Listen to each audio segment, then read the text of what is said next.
नमस्कार, स्वागत है आपका अपना प्रदेश उत्तर प्रदेश उत्तराखंड में। मैं हूं संगा साहब के साथ में। की शुरुआत करेंगे सबसे पहले रामपुर की खबर से। बीजेपी जन विश्वास पश्चिमी उत्तर प्रदेश जिलों में थोड़ा पहुंची। इस दौरान सीएम योगी आदित्यनाथ ने 95 करोड़ की 25 विकास परियोजनाओं का लोकार्पण और शिलान्यास किया। सीएम योगी के साथ उत्तर प्रदेश चुनाव के सह प्रभारी और हरियाणा के पूर्व मंत्री कैप्टन अभिमन्यु भी मौजूद रहे। कैप्टन अभिमन्यु और सीएम योगी ने मंच से बीजेपी कार्यकाल के दौरान किए गए कामों को जनता के सामने रखा। सीएम ने जनसभा में भारत माता की जय के साथ अपने संबोधन की शुरुआत की। उन्होंने कहा कि जनविश्वास यात्रा को जन समर्थन मिल रहा है। सरकार ने बिना डरे और बिना झुके काम किए।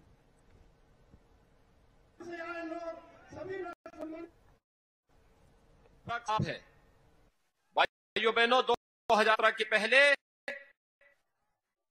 उत्तर प्रदेश मुख्यमंत्री किसमें अपने दंगाइयों को, सहारनपुर में दंगाइयों को गुलामान्वित किया जाता था, लेकिन 2017 के बाद मुख्यमंत्री आवास में किसानों का सम्मान होता है और गुरुबाणी का पाठ होता है। यही अंतर है। आज तो भगवान राम का भव्य मंदिर का निर्माण हो रहा है। आज मैं पूछ रहा था, आज मैं देख रहा था, आज बबुआ बोल रहे थे कि अगर हमारी सरकार होती तो हमारी सरकार भी भव्य राम मंदिर बनाती। अरे मैंने कहा कब्रिस्तान बनाने से फुर्सत होती तो राम मंदिर के बारे में सोचते। जब उनकी सरकार थी, याद करिए, राम भक्तों पर गोलियां चलाने वाले लोग आज कहते हैं कि अगर हम भी सत्ता में होते तो हम भी राम मंदिर का बना देते। ये बदलाव है, ये आपकी ताकत है भाइयों बहनों, आपकी ताकत है ये। तो दरअसल उत्तर प्रदेश में चुनाव का प्रचार जोर शोरों पर है, लेकिन इंतजार जनता को इस बात का है कि कब उनके मुद्दों को उठाया जाएगा। खासतौर पर बेरोजगारी का जो मुद्दा है, महंगाई का जो मुद्दा है, विकास का जो मुद्दा है, इसको लेकर जनता अभी इंतजार कर रही है। इधर लखनऊ में समाजवादी पार्टी कार्यालय पर नए साल को लेकर एक कार्यक्रम का आयोजन किया गया, जिसमें अखिलेश यादव शामिल हुए और वही उन्होंने यहाँ पर जो कुछ कहा आपको सुनाते हैं। उन्होंने कुछ घोषणाएं भी की है और साथ ही साथ समाजवादी पार्टी के जो कार्यकर्ता थे उनको एक तरीके से चार्ज करने की कोशिश की है। मैं सभी समाजवादी साथियों को आज नए वर्ष पर, आज जो नया साल शुरू हुआ है उस अवसर पर मैं आप सभी को बहुत बहुत बधाई देना चाहता हूं। बहुत बहुत मुबारकबाद देता हूं मैं आपको। तारीख जरूर आज बदली है, तारीख जरूर बदली है, लेकिन आने वाले समय में हमारे और आपके लिए नया वर्ष तभी होगा जब उत्तर प्रदेश में नई सरकार हो। मैं जहां आप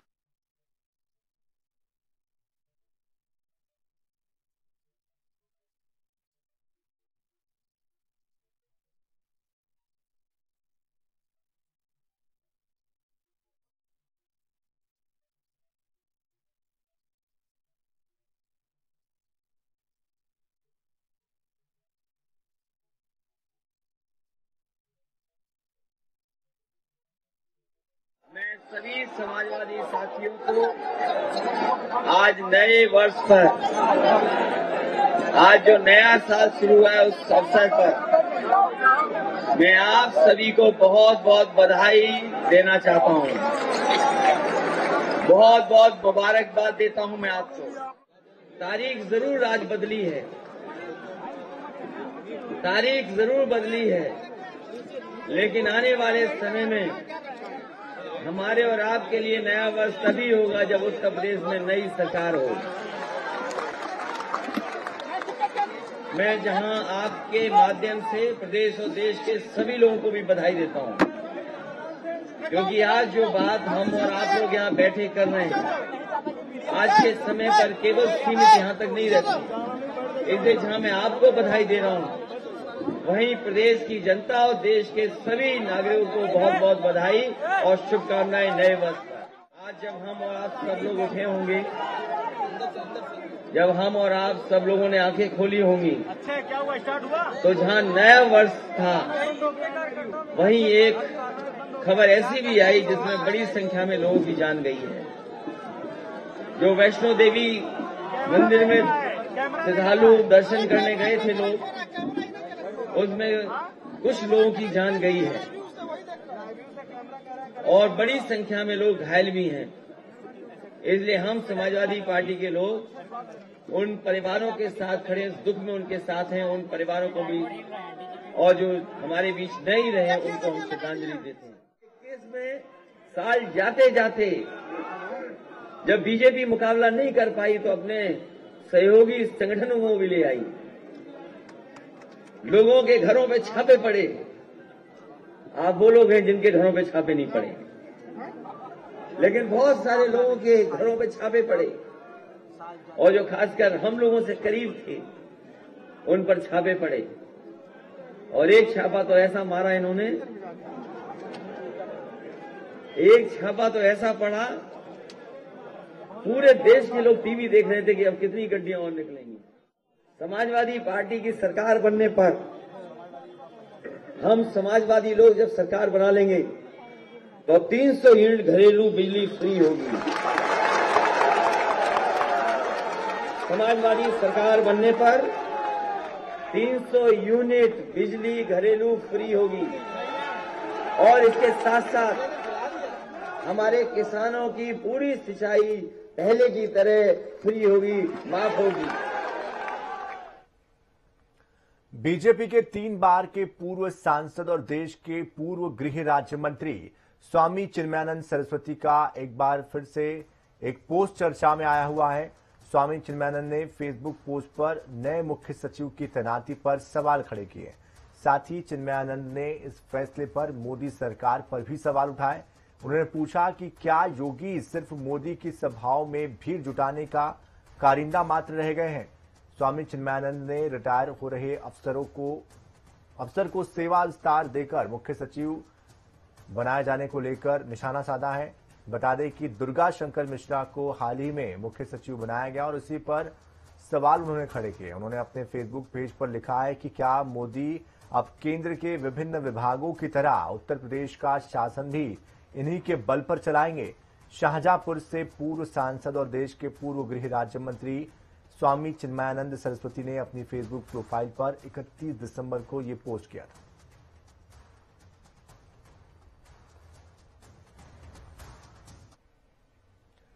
देश के सबसे ज्यादा आबादी वाले राज्य उत्तर प्रदेश में विधानसभा चुनाव के लिए अब 2 महीने से भी कम वक्त बचा है। ऐसे में सभी राजनीतिक पार्टियां जोर शोर से चुनावी प्रचार में जुटी हुई है। जनता को लुभाने के लिए बड़े बड़े ऐलान किए जा रहे हैं। इसी कड़ी में पूर्व मुख्यमंत्री अखिलेश यादव की समाजवादी पार्टी ने ऐलान किया कि सरकार बनने पर सूबे की जनता को 300 यूनिट तक बिजली फ्री दी जाएगी। अखिलेश यादव ने ट्वीट करते हुए इसके बारे में जानकारी दी। उन्होंने कहा, नववर्ष के लिए हार्दिक बधाई, शुभकामनाएं। अब 22 में न्यू यूपी में नई रोशनी से नया साल होगा। 300 यूनिट घरेलू बिजली और सिंचाई बिल माफ होगा। नए वर्ष में सबको अमन, चैन और खुशहाली नया वर्ष दे।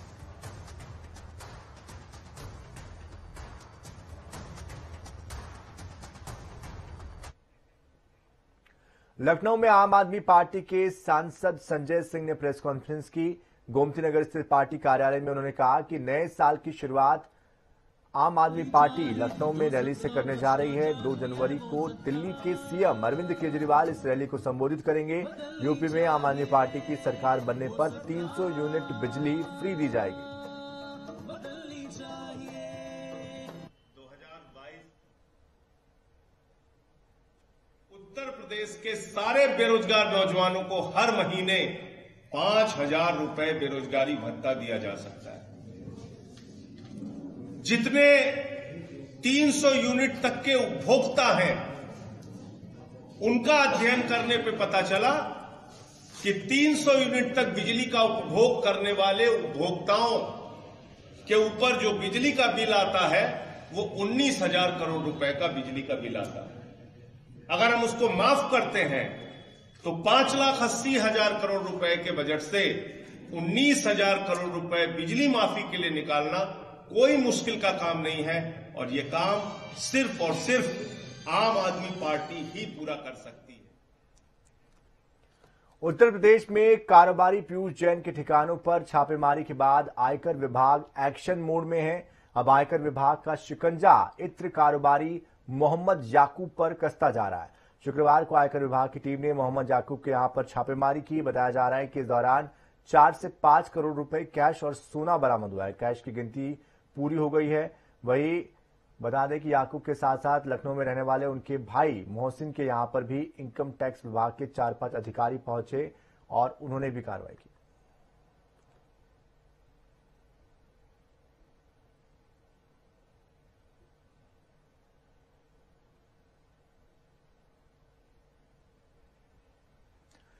वहीं आगरा पुलिस ने भी बड़ी कार्रवाई की है। पुलिस ने जिले में स्पा सेंटर की आड़ में चल रहे सेक्स रैकेट का भंडाफोड़ किया।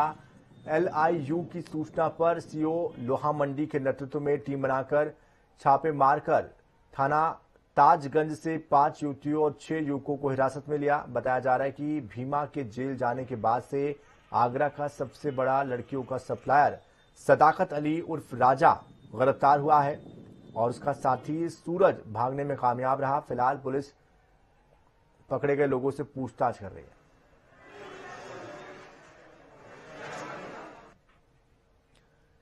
नए साल 2022 का आज पहला दिन है और आज काशी में 1001 शंख बजाने का विश्व रिकॉर्ड भी बन गया है। 1001 शंख वादकों ने पीले और गेरुए रंग के वस्त्र धारण करते हुए ये शंखनाद किया। यह आयोजन श्री काशी विश्वनाथ धाम के मंदिर चौक में हुआ है। श्री काशी विश्वनाथ धाम लोकार्पण के उपलक्ष्य में आयोजित हो रहे विविध कार्यक्रमों के तहत शंखनाद कार्यक्रम का आयोजन किया गया। इस दौरान भक्तों और शंख वादकों में गजब का उत्साह भी देखने को मिला। पूरा माहौल अध्यात्म और शिवमय हो चुका था। इस कार्यक्रम में स्थानीय शंख वादकों के अलावा मणिपुर, असम, पश्चिम बंगाल, ओडिशा के भी शंख वादक बड़ी संख्या में इस कार्यक्रम में शामिल हुए।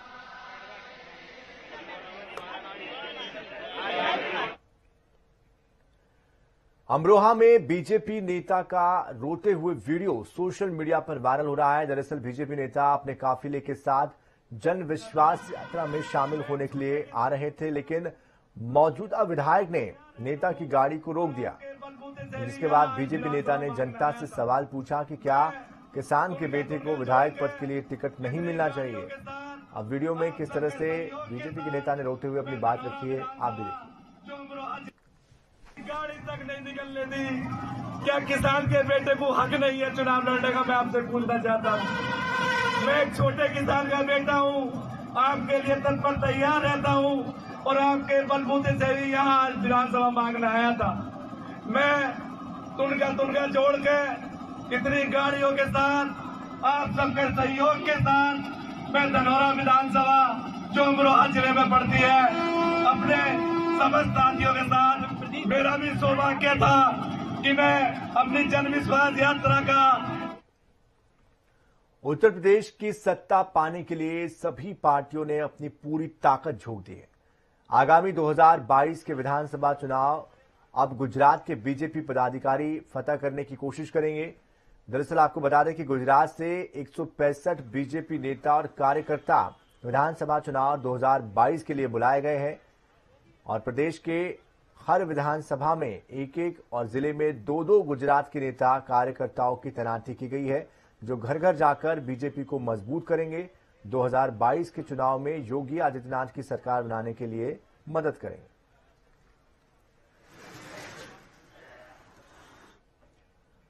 बहुजन समाज पार्टी सुप्रीमो मायावती ने राजधानी लखनऊ में प्रेस कॉन्फ्रेंस की। इस दौरान मायावती ने बीजेपी की रैलियों पर तंज कसते हुए कहा कि बसपा धन्ना सेठों की पार्टी नहीं है। बसपा अपने लोगों पर किसी तरह का आर्थिक बोझ नहीं चाहती है, लिहाजा पहले की तरह ही तय समय से ही रैलियां और सभाएं की जाएगी।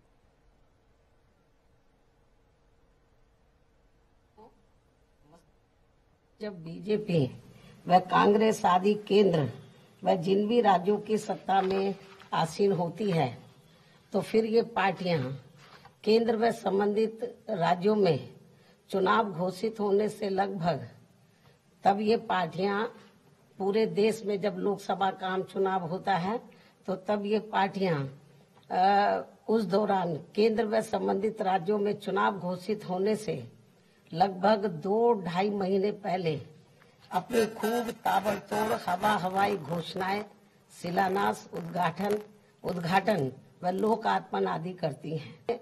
सरकारी खर्चे से अपनी खूब चुनावी जनसभाएं भी करती हैं, जिस पर इनकी पार्टी का नहीं बल्कि हमारी आम जनता का ही सरकारी पैसा पानी की तरह काफी बेदर्दी से बहा दिया जाता है,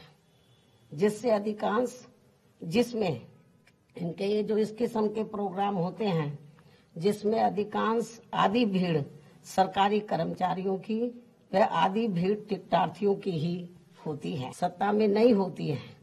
तो तब ये पार्टियां हमारी पार्टी की तरह ही चुनाव घोषित होने से कई महीने पहले तब ये सब ताबड़तोड़ जनसभाएं आदि नहीं करती हैं और फिर इनको अपने विरोधियों पर ठंडी गर्मी व हमारी संस्कृति के बनाए गए रिश्ते नातों आदि को भी लेकर कटाक्ष करने की याद नहीं आती है, क्योंकि उन पर फिर पैसा इनकी पार्टी का ही लगता है। उत्तराखंड विधानसभा चुनाव से पहले मुख्यमंत्री पुष्कर सिंह धामी ने राज्य के 2,75,000 युवाओं को फ्री टैबलेट योजना से जोड़ने का फैसला लिया। नए साल के पहले दिन 10वीं और 12वीं के छात्रों को धामी सरकार की तरफ से बड़ा तोहफा दिया गया। सीएम धामी ने निःशुल्क टैबलेट योजना का शुभारंभ किया। GGIC राजपुर रोड से यह शुभारंभ किया गया। यहां आयोजित जनसंवाद कार्यक्रम में सीएम धामी की ओर से इस योजना की शुरुआत की गई। प्रतिभा प्रोत्साहन योजना के अंतर्गत कक्षा 12वीं के मेधावी छात्र छात्राओं को 2500 रुपये प्रति माह की छात्रवृत्ति 5 वर्ष हेतु दिए जाने का भी निर्णय लिया है। इस योजना से 70% छात्र उत्तराखंड बोर्ड तथा 30% छात्र उत्तराखंड राज्य सरकार के CBSE बोर्ड से संबद्धता वाले विद्यालयों के छात्र एवं छात्राएं इससे आच्छादित होंगी, उसमें उनको सम्मिलित किया जाएगा।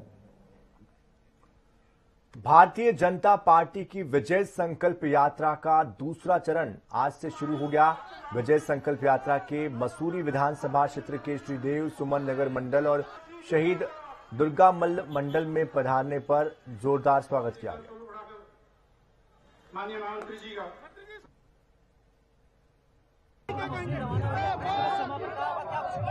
संकल्प यात्रा देहरादून पहुंची है।